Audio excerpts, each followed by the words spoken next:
présence de Dieu, de ses effets dans notre vie,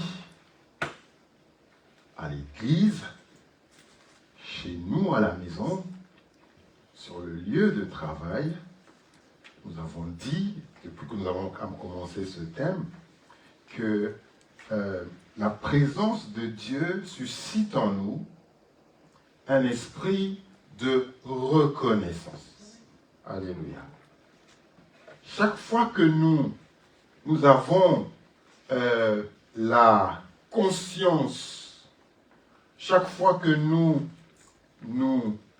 réalisons la présence de Dieu, ça doit susciter en nous de la joie. Alléluia. Nous prions parce que nous sommes conscients de la présence de Dieu. Parce que la Bible dit que tous ceux qui viennent dans sa présence, ils doivent d'abord croire qu'il existe et qu'il est le rémunérateur de ceux qui le cherchent. Alléluia. Donc toute notre vie, frères et sœurs, quand nous prions, quand nous chantons, c'est parce que nous réalisons que Dieu est présent dans toute notre vie. Dieu est présent dans toutes les situations de notre vie. Et donc quand nous nous tournons vers lui, c'est parce que nous reconnaissons qu'il est là, qu'il existe. Et nous croyons qu'il existe et qu'il est le rémunérateur de ceux qui le cherchent. Alléluia. Donc nous voyons la présence de Dieu partout. Dans la douleur, pendant les moments de joie, dans les difficultés, nous voyons la présence de Dieu.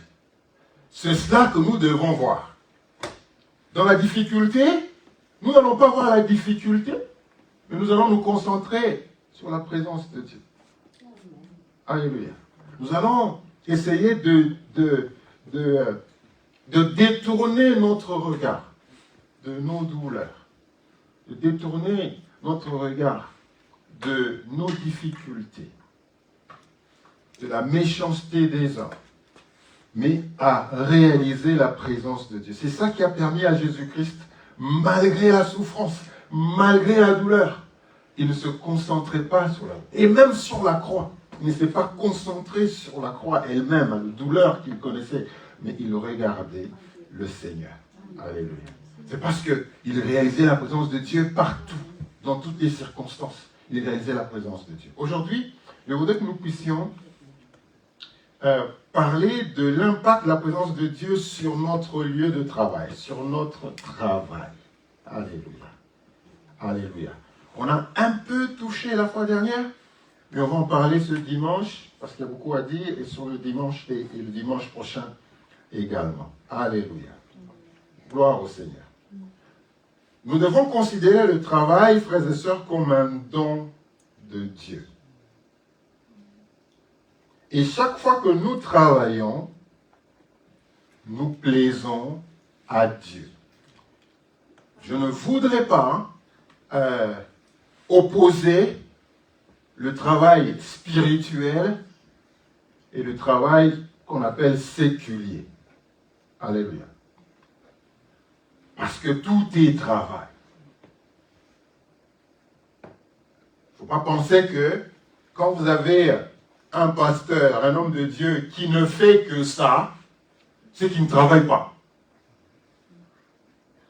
Il prend l'argent des fidèles pour rien. Il y en a. Donc ils ne font rien. Tout ce que vous allez faire, c'est leur donner de l'argent pour vivre. Non, ils travaillent. Ils prennent leur temps pour être dans la présence de Dieu et pour venir encourager le peuple de Dieu. Amen. Alléluia. Moi, j'aime faire les deux. Je ne me vois pas faire que un. À moins que Dieu en dise autrement. Mais j'aime bien lorsque je sers le Seigneur ici, et lorsque je sers le Seigneur sur mon lieu de travail. J'aime ça. Alléluia. Parce que tous les deux sont à la gloire de notre Seigneur. Alléluia. Du coup, que je sois ici ou que je sois là-bas, je suis un serviteur de Dieu. Alléluia. Je ne différencie pas les deux. Je suis serviteur de Dieu ici, et quand il s'agit de faire un travail séculier, non. Là, je me conduis comme tout le monde. Non, non, non. Je suis serviteur de Dieu partout. Alléluia. Et pareil pour vous. Le travail n'est pas que celui que tu vas faire sur le travail, même dans nos maisons, même ranger la chambre. C'est un travail. Même ranger la maison. C'est un travail. Même nettoyer. Repasser. Même si tu n'aimes pas repasser. Il y en a qui aiment repasser, d'autres qui n'aiment pas. Il y en a qui aiment faire la vaisselle, en ancien. Il y en a qui aiment repasser. Il y en a qui aiment faire la lessive. Chacun a toujours un peu ce qu'il aime. Alléluia. C'est comme, il y a ceux qui sont avocats aujourd'hui. Il y a ceux qui sont infirmiers, aides-soignants. Mais ce que j'ai remarqué, bien sûr, à la lumière de la parole de Dieu, c'est que dans chaque activité que nous faisons, si nous le faisons bien, nous reflétons en fait une des qualités de Dieu. Alléluia. Alléluia. C'est un Dieu d'ordre. Ah, quand tu mets de l'ordre dans ta chambre, tu ressembles à Dieu. Parce que Dieu est un Dieu d'ordre. Alléluia. Oh non, tout le temps tu aimes ranger, tout le temps tu aimes la propreté. Notre Dieu est un Dieu propre. Donc, quel que soit le travail que tu fais, tu reflètes en fait une qualité de Dieu. Alléluia. Lorsque tu es un comptable et que tu fais ton travail avec intégrité, ce que tu fais, c'est que tu es en train de ressortir une qualité d'un Dieu qui est intègre. Alléluia. Lorsque tu, comme les infirmiers et les aides-soignants, vous prenez soin des autres, vous montrez la qualité de la compassion. Parce que des fois, votre travail est difficile. Et quand les gens viennent dire, non, non, ce travail-là, il n'est pas bon, il est... Non. Dans chaque travail, nous montrons une qualité de notre Dieu. Quand tu aimes que les choses soient toujours bien faites, quand tu aimes exceller non, c'est un perfectionniste. Il aime toujours que les choses soient bien faites.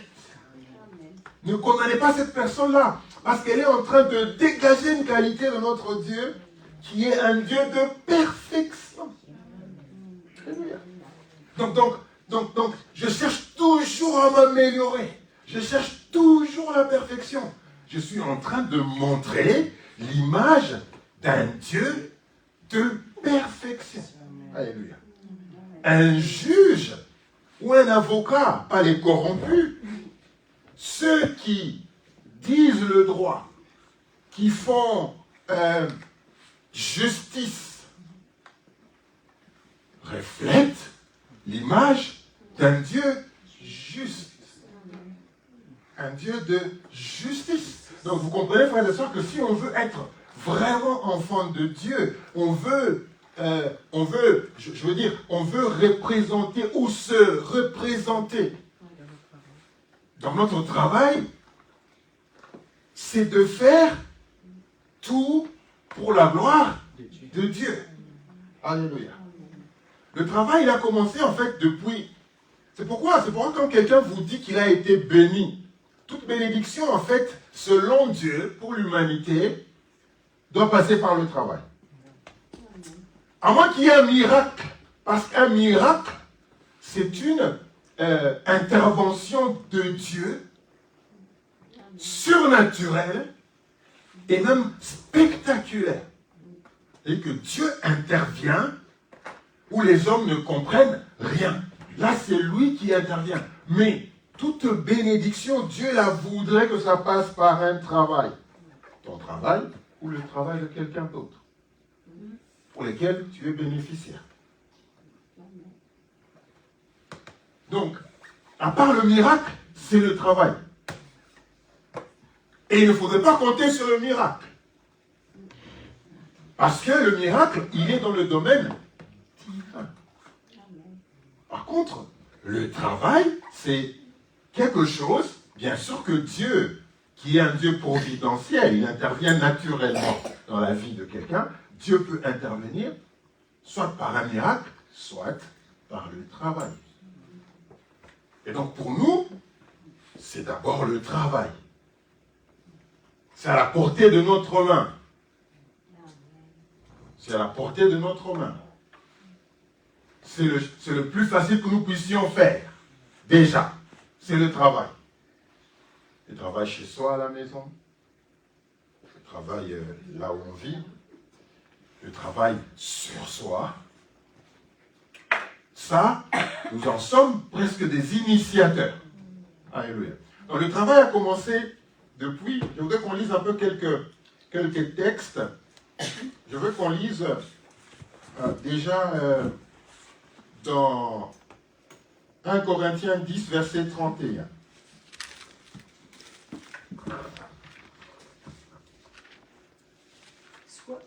Soit donc que vous mangiez, soit que vous buviez, soit que vous fassiez quelque autre chose, faites tout pour la gloire de Dieu. Amen.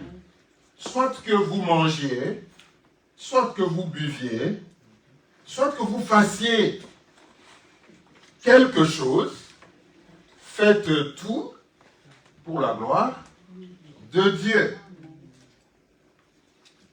Alléluia. Vous voyez, frères et sœurs, qu'il n'y a rien que Dieu sort de...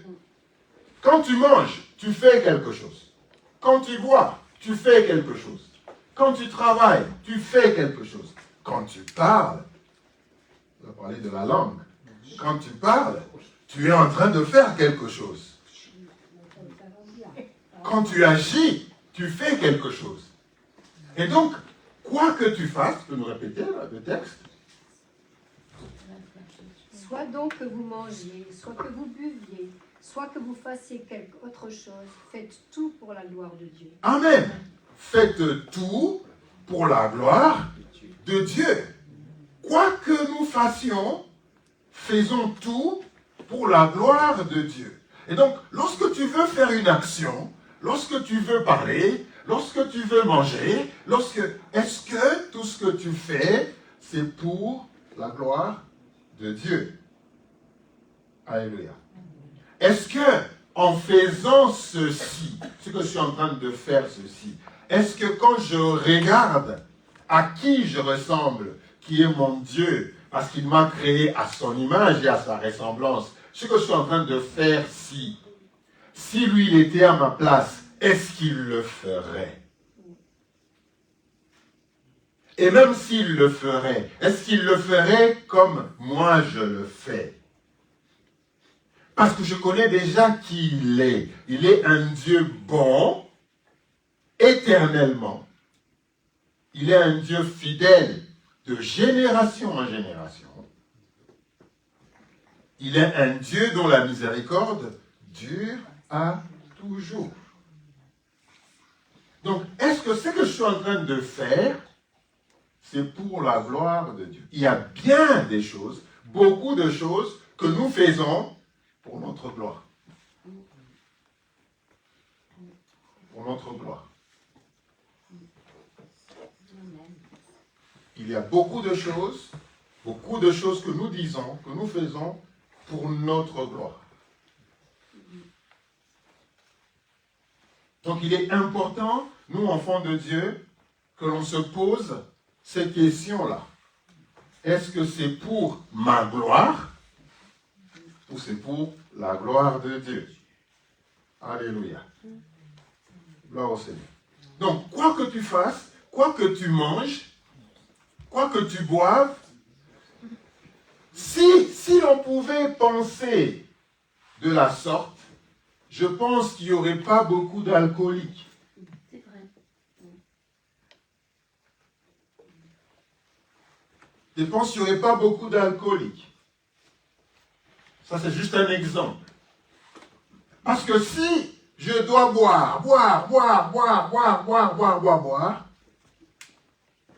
lorsque je suis ivre, ou je deviens ivre, où est la gloire de Dieu dans tout ça? Donc, tu prends un verre, tu es lucide, tu t'arrêtes, tu es lucide, parce qu'on dit quoi que vous mangez, quoi que vous buviez, faites-le pour la gloire de Dieu. C'est-à-dire que Dieu voudrait que nous puissions avoir un esprit de réserve, d'équilibre. Alléluia. Donc, posons-nous ces questions. Est-ce que c'est juste pour ma gloire? Et même quand je dois courir après les richesses, est-ce que c'est vraiment pour ma gloire? Pour que moi je puisse tirer toute la gloire? Parce que même Jésus-Christ n'a pas voulu tirer la gloire de son côté. Tout c'était pour la gloire de Dieu. Alléluia. Donc que tu sois médecin, que tu sois ce que tu veux, tout ce que tu fais, est-ce que tu le fais pour la gloire de Dieu? Lorsque tu le fais pour la gloire de Dieu, tu es donc en train de réaliser la présence de Dieu dans tout ce que tu fais. Parce que tu te dis, c'est pour lui que je le fais. Alléluia. Prenons un autre texte. Alléluia. Prenons un autre texte. Alléluia. Lisons Éphésiens 6, 5 à 8.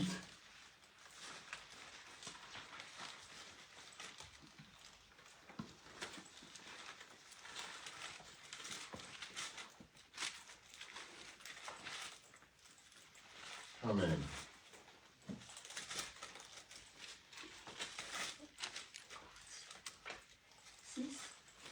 À 8.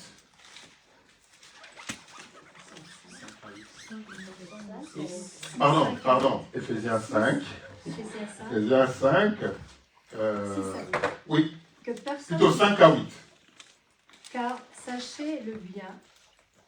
Non, pardon, Éphésiens 6. 5 à 8. 5 à 8. Ouais. Serviteurs, obéissez à vos maîtres selon la chair, avec crainte et tremblement, dans la simplicité de votre cœur, comme à Christ, non pas seulement sous leurs yeux, comme pour plaire aux hommes, mais comme des serviteurs de Christ qui font de bon cœur la volonté de Dieu. Servez-les avec empressement, comme servant le Seigneur et non les hommes, sachant que chacun soit esclave, soit libre, recevra du Seigneur selon ce qu'il aura fait de bien. Amen. Alléluia. Donc, serviteurs, obéissez à vos maîtres, selon la chair, avec crainte et tremblement, dans la simplicité de votre cœur, comme à Christ. Donc ça veut dire que, ici on parle de serviteur, ça veut dire que obéir à Christ, on voit ça dans la pratique lorsque nous sommes en face des maîtres. Mais on va parler parce que nous ne sommes pas tous esclaves de quelqu'un aujourd'hui. Il y avait des années où il y avait des serviteurs et des esclaves, mais ça peut se résumer en autre chose. Mais le message, c'est quoi? Le message, c'est que on dit tous qu'on obéit à Christ. On peut dire tous qu'on obéit à Christ. Mais dans la pratique, il y a moyen de vérifier si effectivement nous obéissons à Christ quand même. Et ça, c'est pratique. Parce que nous pouvons dire tous que nous obéissons à Christ, personne ne voit. Mais il n'y a que Dieu qui voit. Mais il y a moyen que nous puissions aussi voir, c'est dans nos relations avec peut-être nos supérieurs hiérarchiques, c'est dans nos relations avec les gens qui travaillent pour nous. Peut-être que dans des maisons, ici, il y a des gens qui viennent en semaine, une journée, pour travailler. Peut-être même que nous puissions, nous engageons des gens temporairement pour faire un travail. Peut-être même, nous recevons dans nos maisons des gens qui viennent faire un travail sur nous. Tu m'as dit l'autre fois qu'il y a une infirmière qui passe chez toi chaque jour, c'est ça? Oui. Chaque jour. On m'a ramené manger. Il y a des gens qui vous amènent à manger. Qui vient faire. Ouais. Il y en a peut-être qui viennent faire aussi le ménage. Ouais. Ça, c'est des gens qui viennent faire un travail, qui viennent en fait, ils viennent nous bénir par leur travail. Parce que s'ils ne passent pas,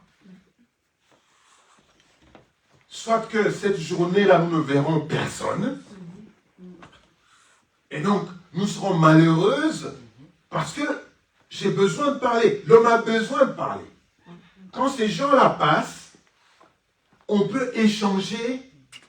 Et donc, leur travail à eux nous bénissent. Donc, nous avons tous un rapport avec ceux qui viennent faire un travail pour nous. Comment est-ce que nous nous comportons vis-à-vis d'eux? Notre comportement vis-à-vis d'eux démontre que nous reconnaissons, nous avons conscience de la présence de Dieu. Alléluia. Lorsque nous accueillons des gens chez nous pour faire un travail quelconque, réparer le toit, réparer, c'est pas moi, la chaudière, hein frère? Attends, pour de chaudière, ça fait 2 ans là.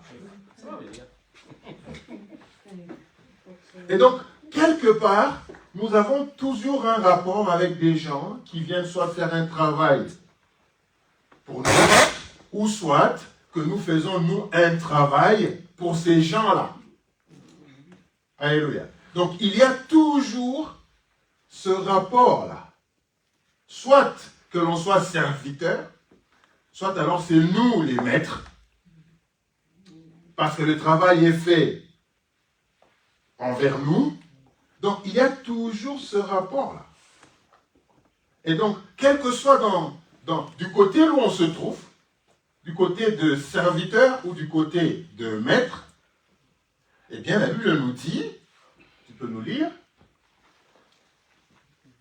serviteurs, je dis, obéissez à vos maîtres, selon la chair. Dans l'un des cas ou l'autre, on est soit serviteur, on est soit bénéficiaire, avec crainte et tremblement.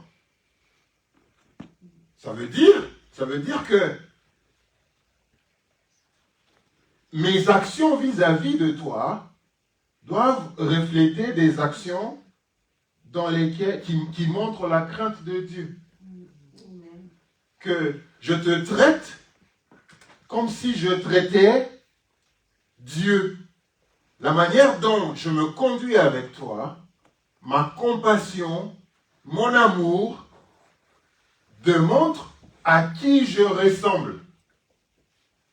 N'oubliez pas que nous avons été créés ressemblant à Dieu. Ressemblant à Dieu. Donc, quelque part dans nos relations, nous devons dégager quelque part cette ressemblance. La compassion, l'amour, la joie, l'enthousiasme, le zèle, à pouvoir aider quelqu'un. Ça, c'est des choses qui représentent Dieu à qui nous ressemblons. Alléluia. Gloire au Seigneur. Non pas seulement sous leurs yeux, comme pour plaire aux hommes, mais comme des serviteurs de Christ qui font de bon cœur la volonté de Dieu. Alléluia. Ce n'est pas parce que le chef est là que tout d'un coup je deviens très bon. lorsqu'il n'y a personne, il y a des gens qui n'aiment pas travailler avec des chefs. Il y a des gens qui n'aiment pas que le chef soit derrière eux. Ça les énerve. Ça les énerve. Alors que le chef, il est là aussi parce que Dieu veut qu'il soit là. Il y a des travaux que l'on fait où nous sommes seuls. Nous sommes seuls à juger de notre travail, soit nous le faisons bien ou pas. Lorsque tu es sur un travail où tu es seul, tu dois faire ce travail-là seul et personne ne vient, personne ne te juge, sinon ta propre conscience.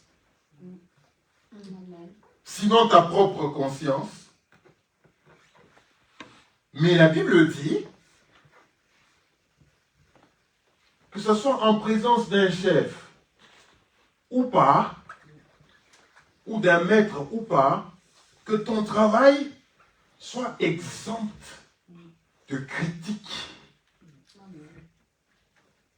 Là aussi, c'est montrer, c'est réaliser la présence de Dieu à qui nous ressemblons. Dieu, lorsqu'il a créé, dans cette litanie de création, chaque fois que Dieu créait quelque chose, il me dit, Dieu vit que cela était bon. C'est-à-dire qu'il a créé, et puis il s'est arrêté. Il a observé, il a admiré ce qu'il a fait. Il a dit, c'est bon. Maintenant, je passe à autre chose. Si nous ne savons même pas apprécier notre travail, nous faisons notre travail comme ça, nous ne reflétons pas la présence, le Dieu à qui nous ressemblons, nous ne réalisons même pas sa présence. Et nous ne sommes pas heureux. Alléluia. Donc chaque fois que tu as fait un bon travail, chaque fois que la qualité de ton travail était bonne, avec compassion, alléluia. Chaque fois que tu as fait ça, eh bien tu as agi comme un serviteur de Christ. Alléluia. Alléluia. Et Dieu, quand il t'a regardé, il a dit que c'était bon, ensemble avec toi. Alléluia. Donc quand tu dis c'est bon, Dieu dit aussi, oui ma fille, c'est bon. Parce que tu l'as fait d'un bon cœur. Ne sois pas comme Caïn. Ne sois pas comme Caïn. Il est en train de faire un travail dans lequel il n'y a même pas la foi. Il n'admire même pas son travail. Il fait un travail comme s'il ne plaisait même pas à Dieu. Par contre, tu as un Abel qui fait son travail avec foi. Parce que, entre nous, sans la foi, il est impossible. Il est agréable. Alléluia. Il est agréable. Donc, chaque fois que tu fais un travail sans foi, tu ne plais à personne. Tu ne plais à personne. Ce n'est pas un bon travail. Donc, chaque fois que tu as fait ce travail-là, j'encourage, frères et sœurs, vous qui êtes des serviteurs de Christ sur vos lieux de travail, à faire un travail de qualité. Alléluia. Avec un bon cœur. Quand tu nettoies ta chambre, fais-la très bien. Parce que tu es en train de décacher. Alléluia. Tu es en train de décacher une des qualités de ton Père. Notre Père est content lorsque nous dégageons ses qualités, lorsque nous montrons les qualités qui sont les siennes, lorsque nous sommes après la perfection, nous voulons que les choses soient bien faites. Notre Père est content avec nous. Alléluia. Parce que nous lui ressemblons. Alléluia. Il dit non, celle-là, c'est la fille de son Père. Celui-là, c'est le fils de son Père. Alléluia. Il fait ce que son Père fait. Jésus-Christ disait, mon Père agit, moi aussi j'agis. Alléluia. Donc, il faisait exactement ce que son Père faisait. Il dit, le Fils ne fait rien de lui-même. Mais quand il voit le Père agir, lui aussi agit. Même qualité de travail. Père et Fils, même qualité de travail. Tu ne trouves pas un père qui fait autre chose et le Fils qui est comme ça. Là. Alléluia. Il faut ressembler à votre Père. Alléluia. Gloire au Seigneur. Donc, c'est important, frères et sœurs. Mais vous, alors j'étais dans Éphésiens 6. Donc, des serviteurs de Christ qui font de bon cœur la volonté de Dieu. Il ne faut pas faire la volonté de Dieu avec un cœur triste, avec un cœur plein de remords, comme si on te poussait, comme si on t'exigeait, comme si... Non, la volonté de Dieu, on l'a fait de bon cœur. Parce que tu es content de ton Père. Je voudrais faire ce que mon Père me dit de faire. Je m'empresse à le faire. De bon cœur. Alléluia. Gloire au Seigneur. Servez-les avec empressement. Comme servant le Seigneur. Maintenant, si même en servant le Seigneur, tu ne le sers pas. Si tu ne sers pas le Seigneur avec empressement. Déjà, si tu ne sers pas le Seigneur avec empressement. Moi, je sais déjà que même ton chef, tu ne le sers pas avec empressement. Ça veut dire avec empressement. Tout de suite. Tout de suite. C'est vite, vite. Ça c'est pour le Seigneur, il faut que je le fasse vite. Non, ça c'est pour le Seigneur, toute affaire cessante. Non. Ça, on met d'abord de côté, d'abord le Seigneur. D'abord le Seigneur. Ça de côté, c'est pas que j'ai oublié ça, c'est pas que je ne vais pas revenir là, mais je mets d'abord le Seigneur parce qu'il faut quand même que je fasse avec empressement pour le Seigneur. Alléluia. Vous comprenez, frères et sœurs, que on nous a menti en pensant que on est serviteur seulement à l'église. Non, on n'est pas que serviteur à l'église. Un bon serviteur, c'est lui qui est serviteur à l'église et qui est serviteur aussi sur son lieu de travail, à la maison. Tu ne peux pas que être serviteur à l'église. C'est pas possible. C'est seulement en partie. Non. Tu ne peux pas être serviteur qu'à l'église. Non. On doit le voir sur ton lieu de travail. On doit le voir chez toi à la maison. On doit le voir partout. Pourquoi? Parce que tu réalises la présence de Dieu partout. Alléluia. On fait des choses toujours à moitié. Toujours à moitié. Non. On est serviteur de Dieu partout. Alléluia. Sachant que chacun, écoutez ceci, chacun, soit esclave, soit libre, recevra du Seigneur selon ce qu'il aura fait de bien. Alléluia.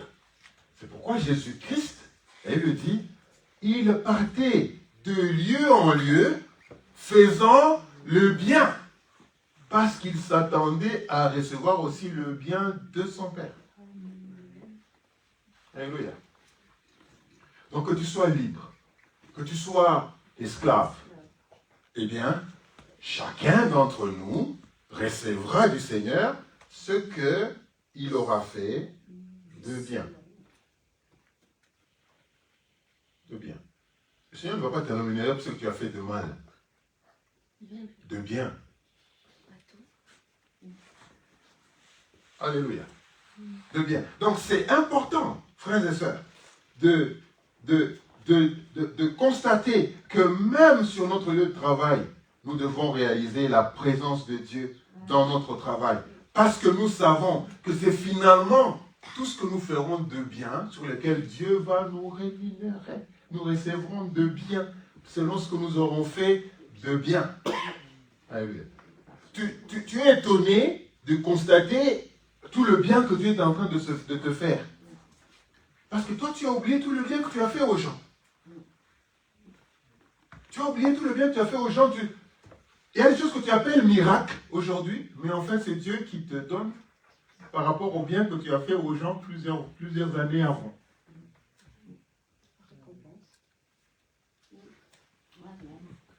Alléluia. Donc, Dieu est en train de regarder sur ton palmarès de tout le bien que tu faisais. Et là, tu es en train de vivre en fait un temps de récompense. Dieu est en train de récompenser. Je te dis, mais est-ce que je mérite vraiment tout ça? Est-ce que je mérite vraiment tout ça? Est-ce que je mérite toute cette joie? Est-ce que je mérite déjà être là en bonne santé comme ça? Est-ce que je mérite tout ça? Tu oublies les gens à qui tu as fait du bien. Les gens que tu as pris en charge. Les gens qui étaient là, alors que tout le monde les avait abandonnés, mais toi tu étais là. Frères et sœurs, il y a toujours un moment de récompense. Il y a toujours un moment de récompense. De la même manière que dans une entreprise, lorsque vous avez fait des résultats et que maintenant, ce sont les dividendes qu'on va donner aux gens. De la même manière, Dieu nous rémunère du bien que nous faisons lorsque nous faisons sa volonté. Alléluia. Gloire au Seigneur. Donc c'est important. Le travail, frères et sœurs, nous bénit. Nous prenons un autre texte. Alléluia. Gloire au Seigneur. J'ai eu un peu de la pitié, de la tristesse lorsque je lisais ce texte.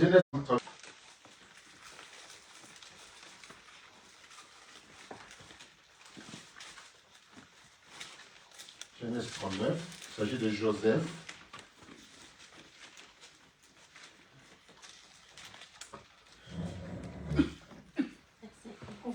À partir du verset 1er, je te dis quand tu arrêtes. On fit descendre Joseph en Égypte, et Potiphar, officier du Pharaon, chef des gardes égyptiens, l'acheta à des Ismaélites qui l'avaient fait descendre. L'Éternel fut avec lui, et la prospérité l'accompagna. Il habitait dans la maison de son maître, l'Égyptien. Son maître vit que l'Éternel était avec lui, et que l'Éternel faisait prospérer entre ses mains tout ce qu'il entreprenait. Joseph trouva grâce aux yeux de son maître, qui l'employa à son service, l'établit dans sa maison et lui confia tout ce qu'il possédait. Dès que Potiphar l'eut établi sur sa maison et sur tout ce qu'il possédait, l'Éternel bénit la maison de l'Égyptien à cause de Joseph, et la bénédiction de l'Éternel fut sur tout ce qui lui appartenait, soit à la maison, soit au champ. Amen. Amen. Nous lisons ce texte. Frères et sœurs, réfléchissons ensemble. Voici un jeune homme qui était le préféré de son père.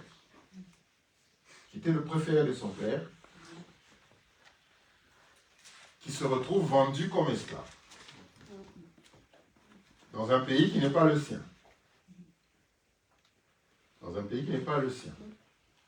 On n'a jamais eu le temps de réfléchir sur ça.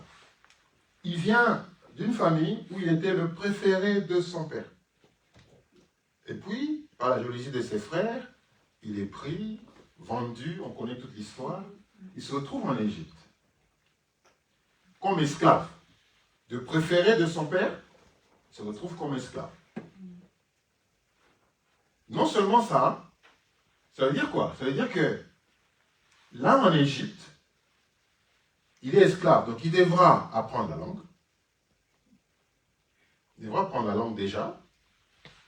Il devra servir son maître, ça veut dire apprendre ce qu'il y a à faire.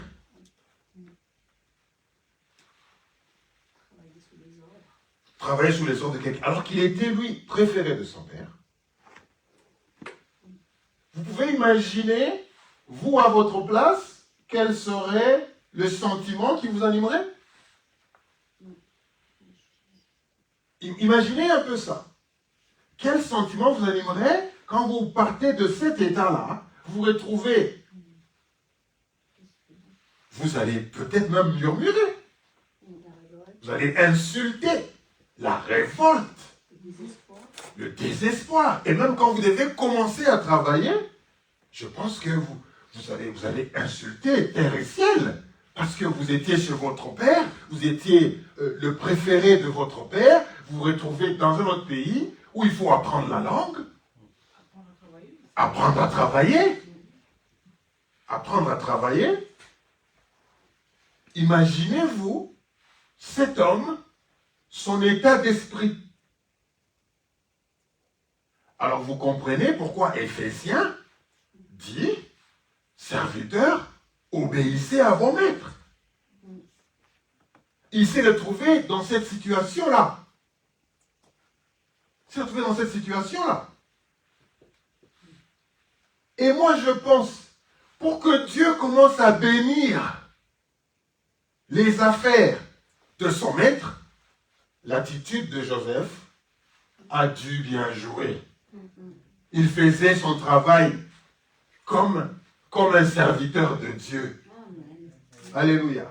Il faisait son travail comme un serviteur de Dieu. Dieu ne pouvait que récompenser. Dieu n'a pas récompensé. Dieu n'a pas récompensé les œuvres de Potiphar, mais Dieu a béni le travail de Joseph. Alléluia. Potiphar a juste subi la bénédiction que le travail de Joseph produisait. Pourquoi il y a des endroits où, toi, quand on t'engage dans cet endroit-là, tu fais ton travail bien, cet endroit-là change. Cet endroit-là change. Et même, les gens le constatent. Depuis que toi tu es arrivé, nous avons l'impression que les choses sont devenues différentes. On te réclame même. Reviens, parce que depuis que tu es parti, ce n'est plus comme avant. Maintenant, peut-être tu as pris ta retraite, qu'est-ce qu'on peut faire? Il n'y en a pas deux comme toi. Il n'y en a pas deux comme toi. On te réclame. Depuis qu'il est parti ou elle est partie, le service n'est plus le même.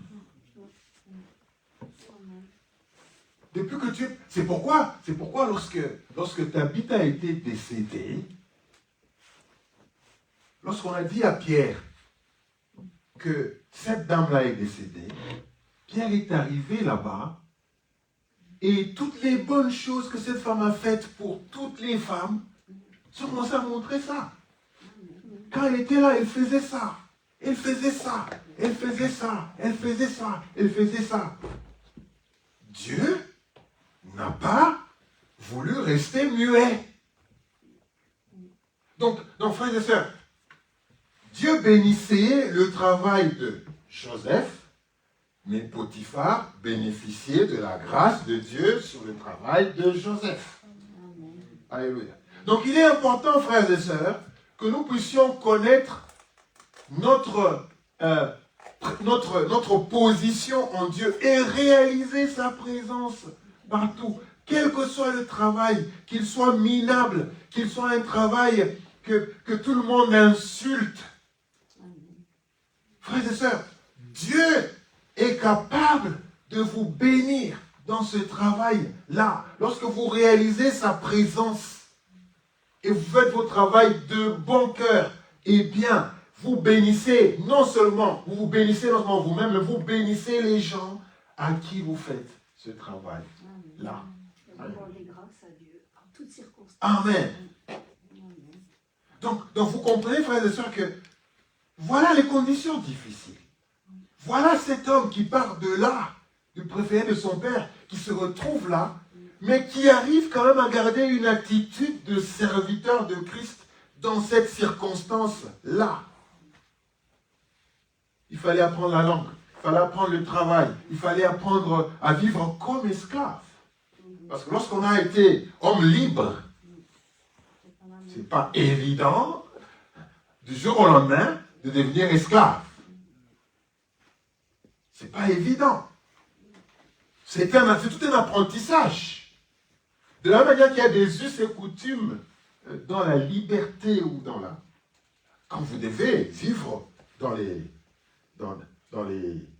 d'autres environnements, c'est pas pareil. Voyagez un peu, allez dans d'autres continents.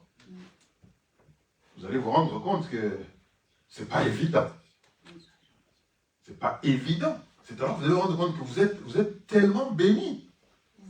vous êtes bénis d'être là, de venir. Il y a des endroits où tout est défi. Tout est défi. Les challenges sont partout.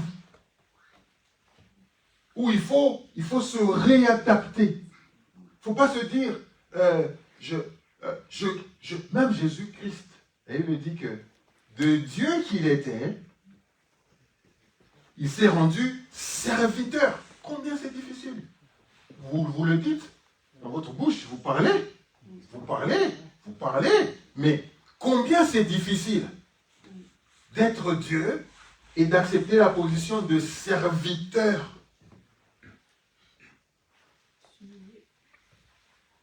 Avec tout ce que cela comporte.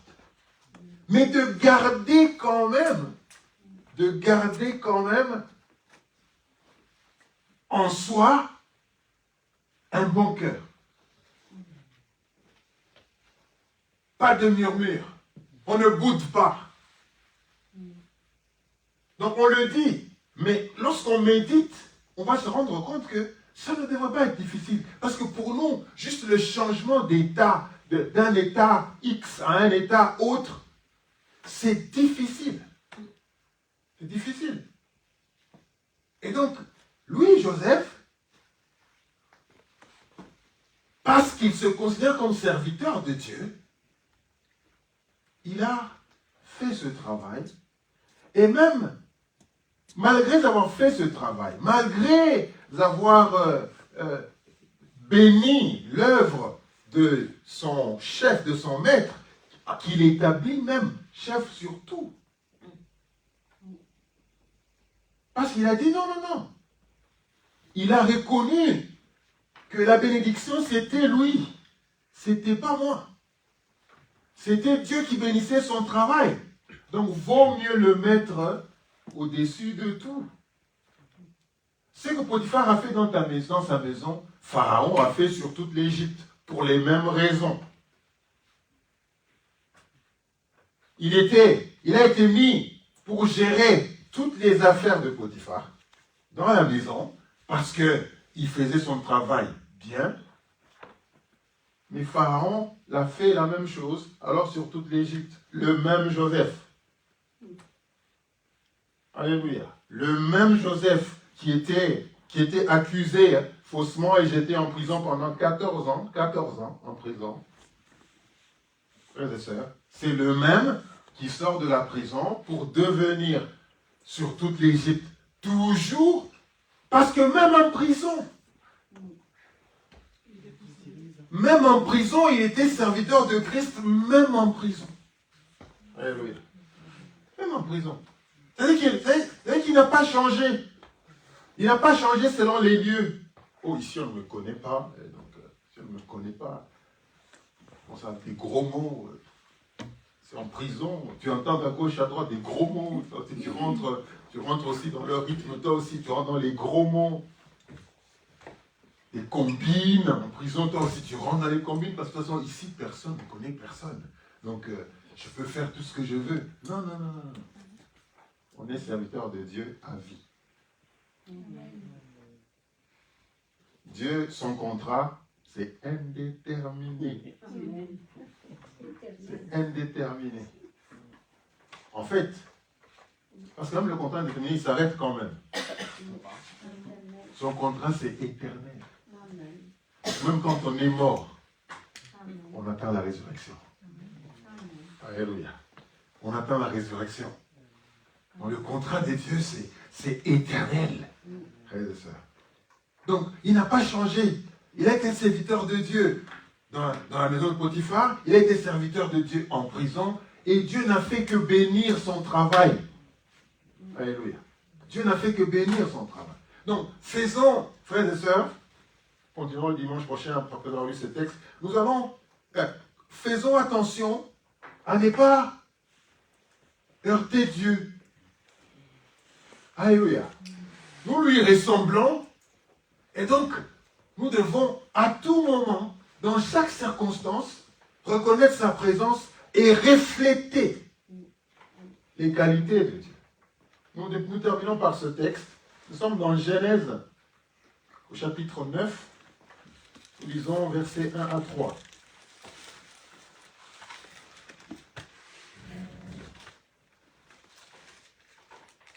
Dieu bénit Noé et ses fils et leur dit, soyez féconds, multipliez et remplissez la terre.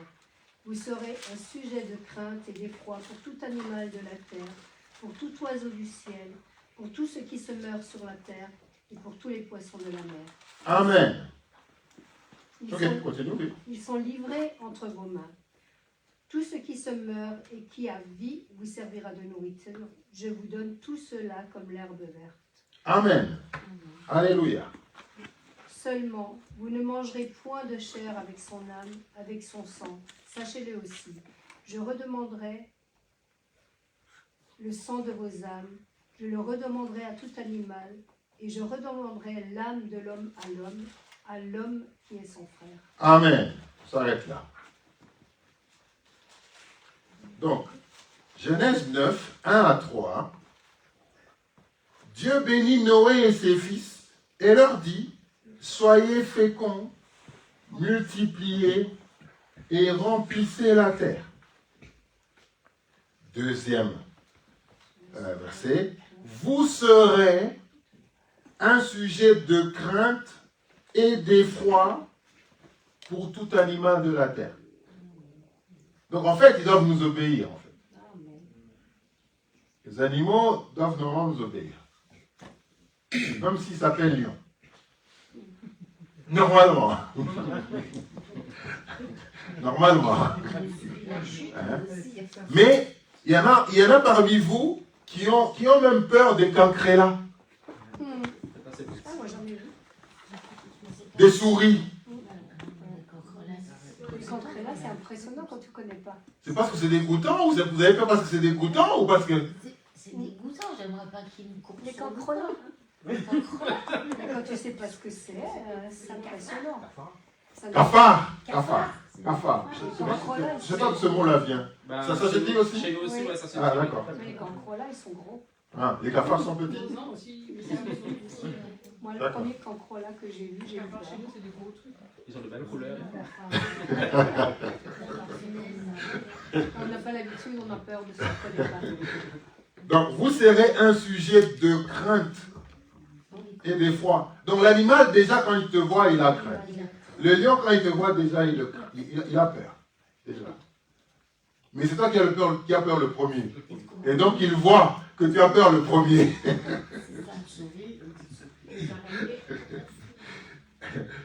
De la terre, pour tout oiseau du ciel, pour tout ce qui se meut sur la terre, et pour tous les poissons de la mer, ils sont livrés entre vos mains. Ça veut dire que nous devons prendre soin de cette nature. Nous ne devons pas faire n'importe quoi. C'est aussi notre travail de prendre soin de tout ça. De prendre soin de tout ça. Non mais je les aime pas. Non mais je les aime pas. Ma femme n'aime pas les mouches. On va prendre soin des mouches. Il faut tuer la mouche. Non. À tout prix. Tu ne peux pas tuer cette mouche. Il dit non, il faut la laisser parce qu'elle est sûrement en train d'accomplir la volonté de Dieu. Je n'aime pas les mouches. Non. La nuit en chambre, quand on voit une mouche là, je dois me réveiller pour... S'il ne faut pas la tuer, il faut la sortir, il faut la chasser parce que C'est ça. c'est comme si la mouche aime seulement ses oreilles et pas les miennes. Et la mouche donne des nouvelles, hein. Ce sont des nouvelles souvent. J'en sais, je sais pas.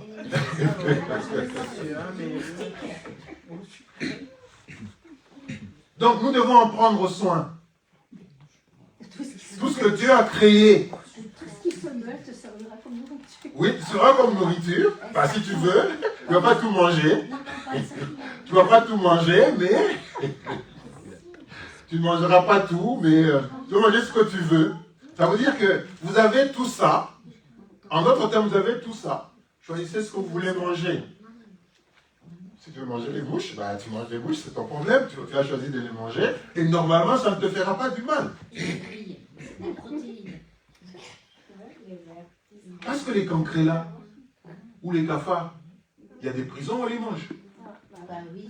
Moi, j'ai déjà visité des prisons Moi, j'ai visité des prisons en Afrique Ils les font où griller. les cafards sont mangés. En Guyane, là-bas,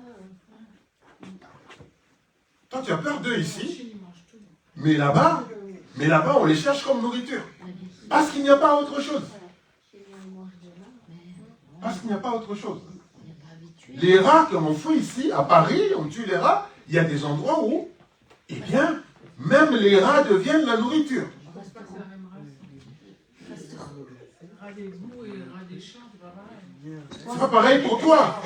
C'est pas pareil pour toi. Je pense que tout est une question de coutume. Les chiens, ils mangent des trucs. C'est ça. Donc Dieu dit, j'ai tout créé, tout ce qui se meut vous sert de nourriture.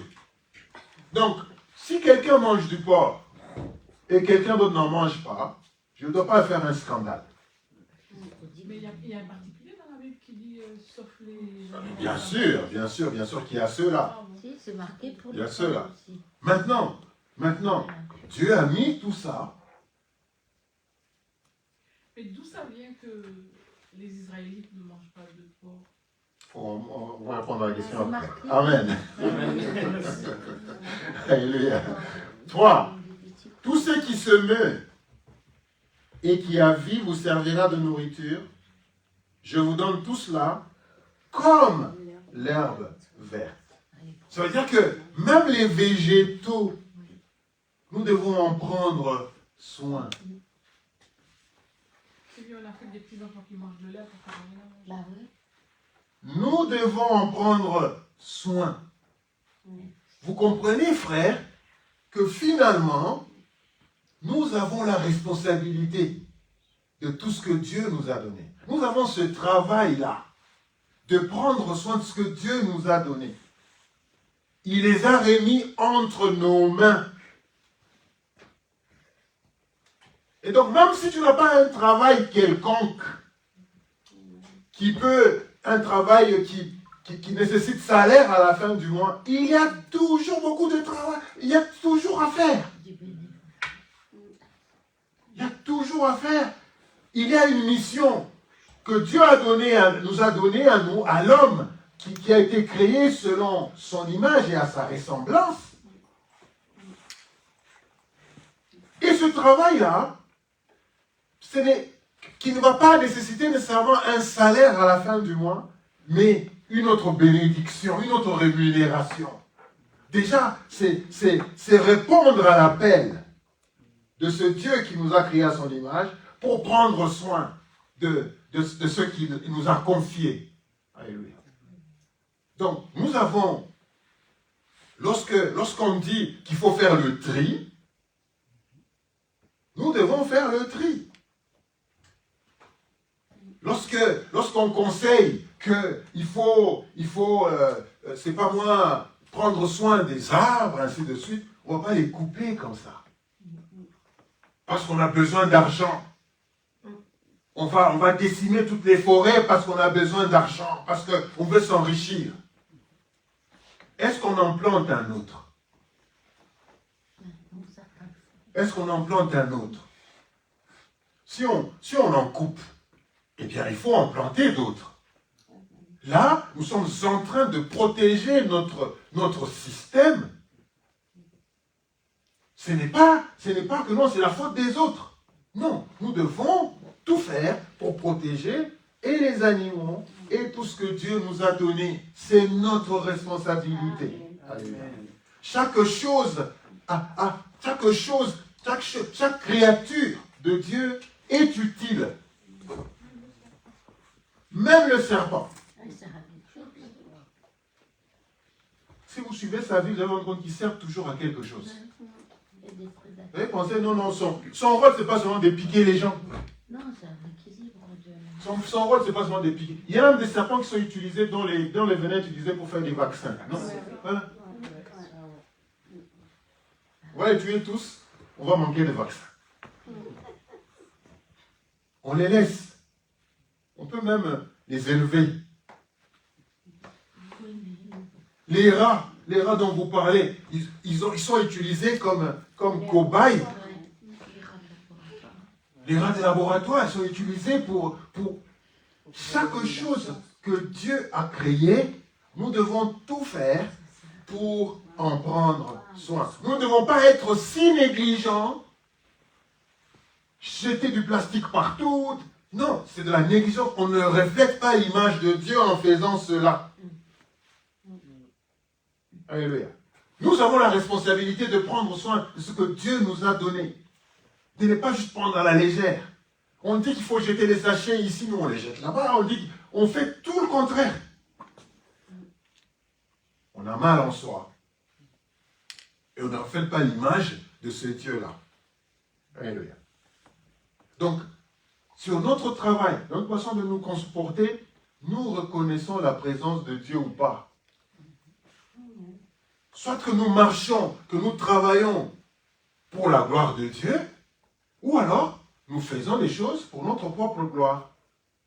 Et là, Dieu n'est pas nécessairement, n'est pas avec nous. Alléluia. Donc, frères et sœurs, même sur notre lieu de travail, nous pouvons reconnaître la présence de Dieu. Dans chaque activité que nous faisons, et quand nous la faisons, reconnaissons la présence de Dieu. Nous sommes serviteurs de Christ partout, pas seulement ici, mais partout nous sommes serviteurs de Christ. Nous devons agir et travailler de bon cœur, comme si nous travaillions pour Dieu. En fait, quel que soit le travail que tu fais, tu travailles d'abord pour Dieu. Que tu sois manager, que tu sois ingénieur, que tu sois ouvrier, tu es d'abord ouvrier pour Dieu. Alléluia.